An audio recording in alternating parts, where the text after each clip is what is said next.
Hi, in this lesson we'll be having an introduction to quadratics. Let's get started. So in the past you've seen expressions that are linear. In other words, they're in the form of ax plus b.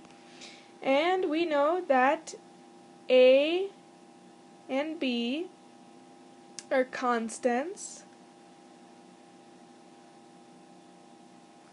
and x is our variable.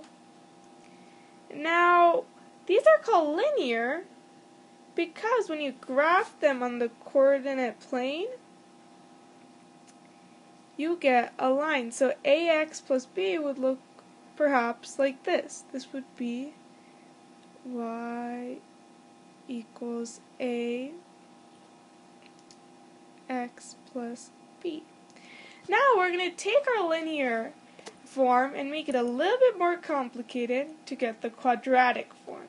Now realize the quadratic form has three constants or coefficients, and these are a, b, and c. Okay, and these are our constants. And then we have an x squared and an x, which are both our variables.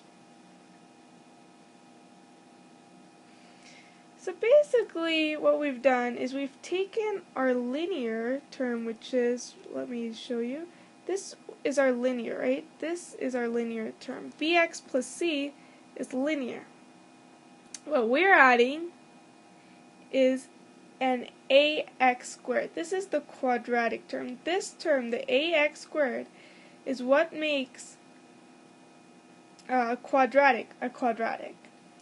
Okay, so let's look at some examples to make more sense of this.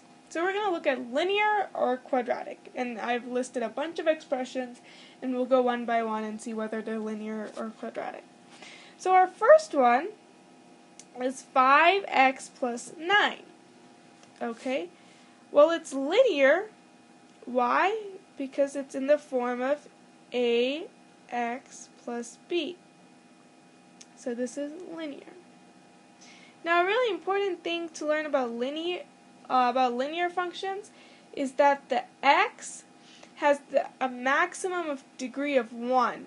So there's no x squared or x cubed, it's just x. Then, let's look at the next one, which we have 10x squared plus 5.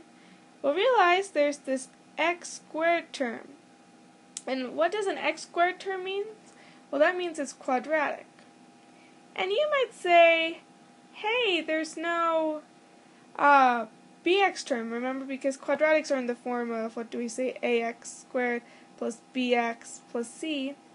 But remember that the bx and the c can all be 0, because b can equal 0 and c can equal 0.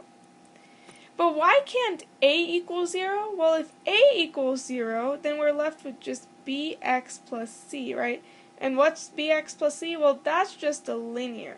So quadratic, remember, the only requirement is that you have to have that ax squared term, and this has it. Okay?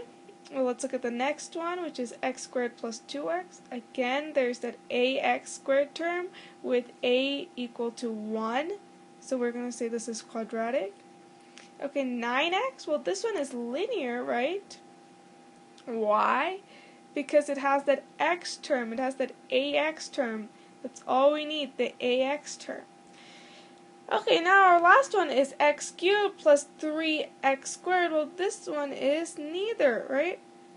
It's neither of these two because it has this x cubed, which neither a linear or quadratic function has.